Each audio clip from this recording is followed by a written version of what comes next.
Comme on ne vise pas une cible pour la manquer, de même, le mal n'a pas de véritable existence dans le monde.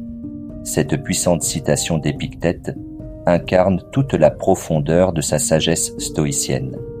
Dans cette vidéo, nous allons plonger ensemble dans 10 extraits essentiels du manuel d'Épictète. Ces enseignements intemporels vous offriront les clés pour cultiver une résilience exemplaire, capable de vous accompagner face aux défis de la vie moderne. Restez avec moi jusqu'à la fin, car chaque passage a été sélectionné et organisé avec soin pour créer une progression logique qui maximise votre compréhension. Prêts à découvrir ces leçons transformatrices? Allons-y ensemble. Épictète n'a pas seulement enseigné la résilience, il l'a vécue. Né esclave, il a grandi dans des conditions où il n'avait aucun contrôle sur son destin. Pourtant, il a su développer une force intérieure remarquable qui lui a permis de transcender les limitations de son statut social. Une autre épreuve marquante, moins connue que son handicap, est sa relation avec son maître, qui, bien qu'il fût parfois cruel, permit à Épictète d'acquérir les bases de la philosophie stoïcienne grâce à son exposition aux enseignements de philosophes renommés. Ce contraste entre les humiliations de l'esclavage et l'accès aux idées philosophiques a façonné sa capacité à endurer l'injustice et à transformer les obstacles en opportunités de réflexion. C'est ainsi qu'Épictète a prouvé que la vraie liberté ne dépend pas de circonstances externes, mais de la maîtrise de soi et de ses perceptions. En appliquant les 10 extraits clés de son manuel dans votre quotidien, vous développerez vous aussi une résilience à toute épreuve. Prêt pour le premier passage? Allons-y. Premier extrait du manuel d'Épictète. S'attacher au bien sans craindre la raillerie. Si tu aimes la philosophie, prépare-toi sur le champ à être raillé, à ce que la plupart rient de toi, à ce qu'ils s'écrient « Après si peu de temps, il nous revient philosophe. » Et « Où a-t-il pris ce sourcil superbe ?» Toi, n'aie point la mine superbe, mais attache-toi aux choses qui te semblent les meilleures. Dans cet extrait, Épictète met en garde contre la crainte du jugement des autres, lorsque l'on s'engage sur la voie du bien. Adopter une philosophie de vie, ou simplement faire des choix qui reflètent nos valeurs profondes, peut parfois attirer des moqueries ou des critiques. Selon lui, il faut ignorer ces railleries et se concentrer sur ce que l'on estime être juste et bénéfique. Cette leçon illustre l'importance de ne pas laisser le regard des autres détourner nos actions, plutôt que d'adopter un comportement dicté par la peur du jugement. Épictète nous invite à rester fidèles à nos convictions, sans pour autant tomber dans l'arrogance ou la prétention. Un exemple simple à appliquer. Imaginez que vous décidiez de consacrer vos week-ends à la lecture et à l'apprentissage, plutôt qu'à des activités superficielles. Vos amis pourraient se moquer, disant que vous devenez trop sérieux. Mais en restant concentré sur l'enrichissement de votre esprit, vous suivez ce qui vous semble bon, indépendamment des opinions extérieures. Rappel, n'adoptez pas une mine superbe, mais restez humble et attaché à vos valeurs. C'est ainsi que vous développerez une résilience tranquille face aux critiques. Prêt pour le prochain extrait? Continuons ensemble. Deuxième extrait du manuel d'Épictète, la vie comparée à un banquet. Souviens-toi que tu dois te conduire dans la vie comme dans un banquet. Un plat qui fait le tour de la table vient-il à toi? Étendant la main, prends-le avec décence. Passe-t-il au-delà? Ne le retiens point. Il ne vient pas encore. N'étends pas au loin ton désir, mais attends que le plat arrive de ton côté. Dans cet extrait, Épictète compare la vie à un banquet pour transmettre une importante leçon de détachement et de modération. Il nous invite à adopter une attitude respectueuse et patiente face aux opportunités et aux plaisirs de la vie, tout comme on se comporterait lors d'un repas partagé. Si un plat se présente, prenez-en avec décence, sans avidité ni excès. Si le plat passe sans s'arrêter, ne cherchez pas à le retenir de force. Enfin, si le plat n'est pas encore arrivé, ne laissez pas votre désir s'imposer, mais attendez avec calme qu'il vous parvienne. Un exemple simple à appliquer. Imaginez que vous postuliez à une promotion au travail. Si l'occasion vous est offerte, saisissez-la avec gratitude et modestie. Si elle passe sans que vous soyez choisi, ne vous laissez pas envahir par le regret ou l'amertume. Et si elle tarde à se présenter, concentrez-vous sur vos efforts en attendant le bon moment. Leçon clé. La patience et le détachement face aux résultats nous permettent de profiter pleinement du moment présent, sans anxiété ni frustration. Prêt pour le prochain extrait? 3e extrait du manuel d'Épictète. Pourquoi craindre d'être vu en agissant? Lorsque sachant bien que tu dois faire une chose, tu la fais, n'évite jamais d'être vu en la faisant, même si le vulgaire doit en penser du mal. Car si tu as tort d'agir ainsi, fuis l'action même. Et si tu n'as pas tort, pourquoi crains-tu ceux qui te blâmeront à tort? Ici, Épictète nous encourage à agir selon nos convictions, sans crainte du jugement d'autrui. Il pose une question cruciale. Si une action est juste, pourquoi redouter les critiques de ceux qui la désapprouvent à tort?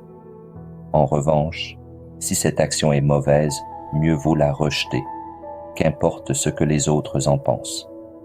Ce raisonnement met en lumière l'importance de rester fidèle à ses principes, tout en ayant la résilience nécessaire pour affronter les jugements infondés.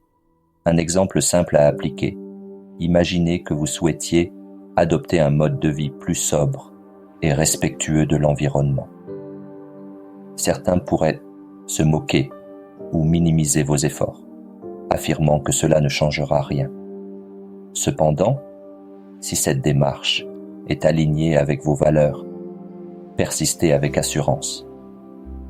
Ignorez les critiques et rappelez-vous que ce qui est juste pour vous mérite d'être poursuivi. Leçon clé. La résilience consiste à rester fidèle à soi-même et à ses choix justes, même face à l'opposition ou à l'incompréhension. Prêt pour l'extrait suivant. Allons-y ensemble. 4e extrait du manuel d'Épictète. Perdre et rendre. Sur quoi que ce soit, ne dis jamais « J'ai perdu cela », mais plutôt « Je l'ai rendu ». Ton fils est mort.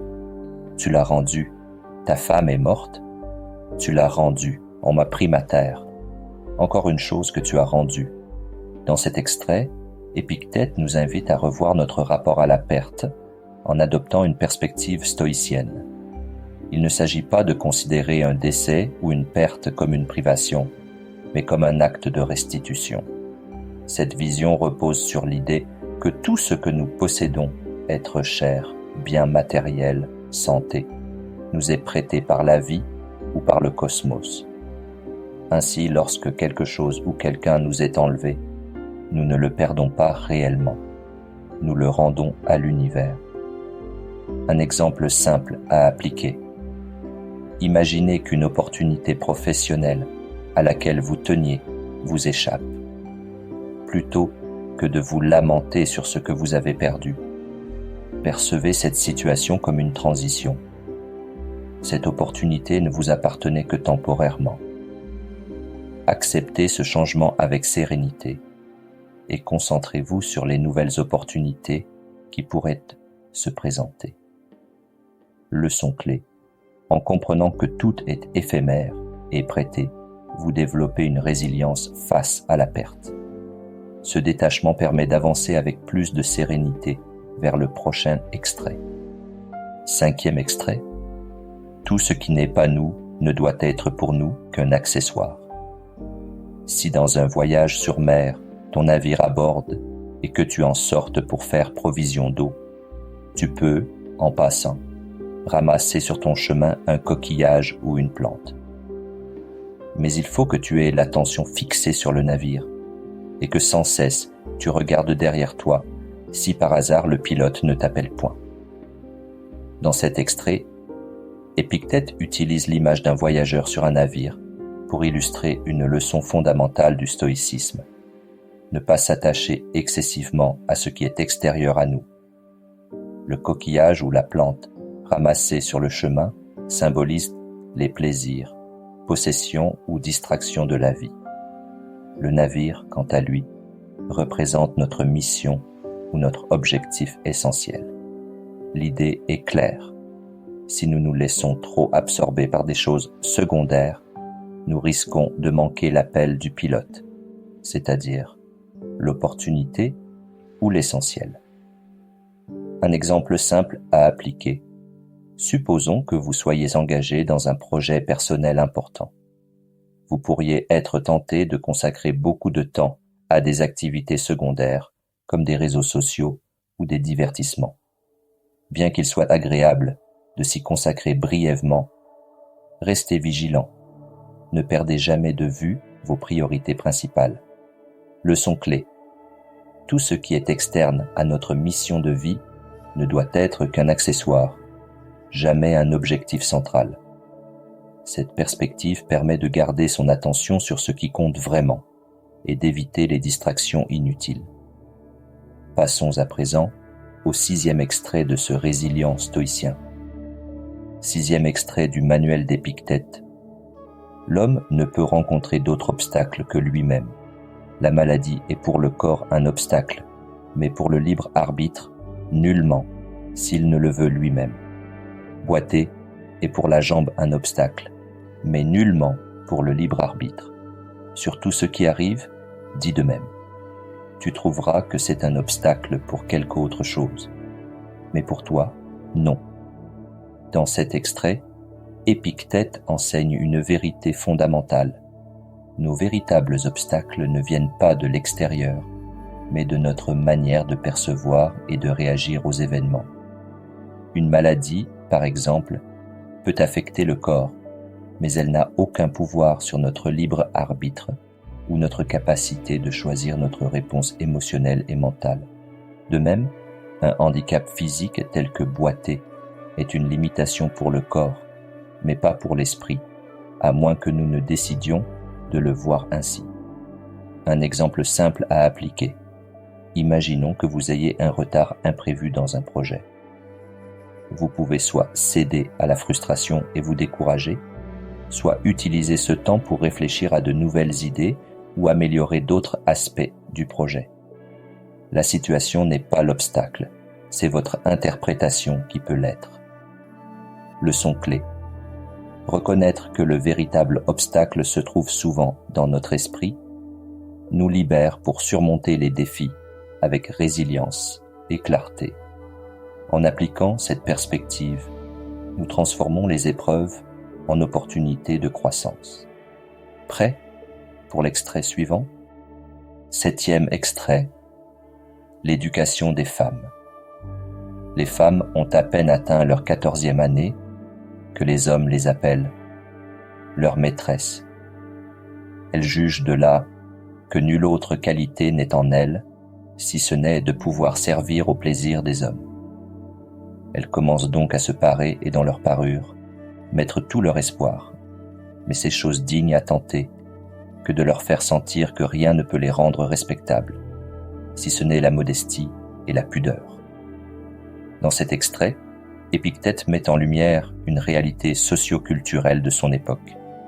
Les jeunes filles, dès leur adolescence, sont souvent réduites à leur apparence et à leur capacité à séduire, au lieu d'être valorisées pour leurs qualités intérieures.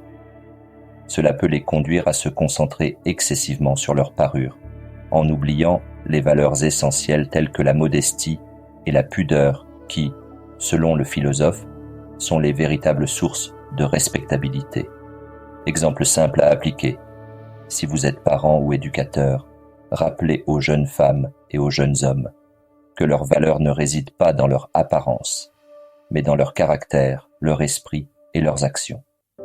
Encouragez-les à développer des compétences, des passions et des qualités morales qui les enrichiront durablement. Leçon clé. En portant son attention sur les qualités profondes et en rejetant les jugements superficiels, chacun peut cultiver une résilience face aux pressions sociales Passons maintenant à l'extrait suivant pour approfondir cette réflexion ensemble. 8e extrait du manuel. La prostitution de l'âme. Si quelqu'un livrait ton corps au premier qui s'offre, tu t'indignerais, mais toi, ta propre intelligence, tu la livres au premier venu, de sorte que, s'il t'injurie, elle se trouble et se bouleverse, et tu n'en as pas honte. Pour faire suite à l'extrait précédent, Épictète souligne une contradiction frappante. Alors que nous défendrions avec véhémence notre corps contre une intrusion physique, nous sommes souvent négligents quant à la protection de notre esprit. Nous laissons les paroles ou les actions des autres troubler notre paix intérieure, sans réaliser que nous livrons ainsi notre âme au jugement d'autrui. Cette prostitution de l'âme, selon Épictète, est une abdication de notre souveraineté intérieure. Exemple simple à appliquer. Lorsqu'une remarque blessante vous est adressée, au lieu de réagir impulsivement ou de vous laisser envahir par l'émotion, prenez un moment pour respirer profondément. Rappelez-vous que ces mots ne définissent pas votre valeur et choisissez consciemment de ne pas accorder à autrui le pouvoir de troubler votre esprit. Leçon clé. Protégez votre intelligence et votre paix intérieure avec la même vigilance que vous défendriez votre corps. Passons maintenant à l'extrait suivant pour continuer cette exploration enrichissante. Extrait numéro 9. Ne pas changer notre rôle. Si tu prends un rôle au-dessus de tes forces, tu le joues mal, et celui que tu pouvais remplir, tu l'abandonnes. Dans cet extrait, Épictète met en garde contre le danger de vouloir assumer un rôle qui dépasse nos capacités. Lorsque nous nous efforçons de jouer un rôle inadapté, nous risquons non seulement de mal le remplir, mais aussi de négliger les responsabilités qui nous sont réellement accessibles et que nous aurions pu accomplir avec excellence. Cela peut engendrer frustration et échec, alors qu'une vie épanouie repose sur l'acceptation de nos limites et le respect de nos propres capacités. Exemple simple à appliquer. Imaginez que vous êtes invité à organiser un événement, mais que vos compétences se situent davantage dans le soutien logistique. Plutôt que de vouloir à tout prix diriger, offrez votre aide dans les domaines où vous excellez. Cela garantira une contribution significative tout en évitant de vous placer dans une situation de stress inutile. Leçon clé. Restez fidèle à vos forces et concentrez-vous sur ce que vous pouvez accomplir pleinement. Préparez-vous maintenant pour le 10e et dernier extrait du manuel d'Épictète. Numéro 10. Ne pas se dire philosophe, mais l'être. Ne te dis jamais philosophe et ne bavarde point sur les théories philosophiques devant le vulgaire, mais fais ce qui découle de ces théories. De même, dans un festin, ne dis pas comment il faut manger, mais mange comme il faut. Souviens-toi à quel point Socrate avait rejeté toute ostentation. Des jeunes gens venaient le trouver pour qu'il les recommandât à d'autres philosophes, et il les leur conduisait. Ainsi, il supportait le dédain. Dans cet extrait, Épictète nous enseigne à ne pas simplement parler ou prétendre être philosophe, mais à incarner véritablement la philosophie à travers nos actions. Il souligne l'importance de vivre les principes philosophiques plutôt que de se perdre en discours devant les autres. Épictète s'inspire de l'exemple de Socrate, connu pour sa modestie et sa capacité à guider les autres vers la sagesse, sans chercher à impressionner par des paroles vides. Le message ici est clair. Ce qui compte, ce n'est pas de se proclamer philosophe, mais de le devenir par nos actes quotidiens. Exemple simple à appliquer. Imaginez que vous apprenez des concepts de bienveillance ou de patience à travers vos lectures philosophiques. Plutôt que de les expliquer longuement à vos proches, appliquez-les directement. Montrez de la patience dans une situation difficile ou de la bienveillance envers quelqu'un dans le besoin. Vos actions parleront bien plus que vos mots. Leçon clé. Être un philosophe c'est vivre ces principes, pas les proclamer.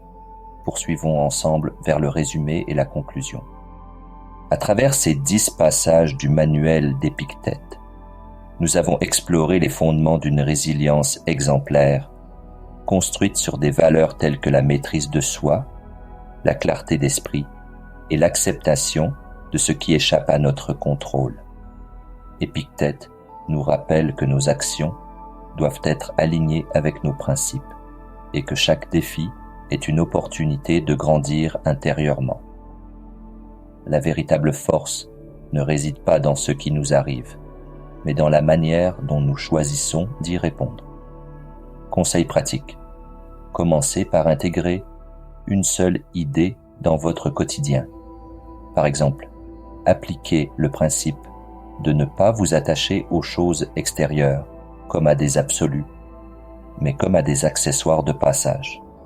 Cela peut transformer votre façon d'aborder les pertes ou les échecs. Et vous, quel passage du manuel d'Épictète vous a le plus inspiré ou parlé? Partagez votre réflexion dans les commentaires, car c'est ensemble que nous approfondissons cette sagesse. Merci d'avoir partagé ce moment de philosophie et à bientôt pour une nouvelle exploration stoïcienne.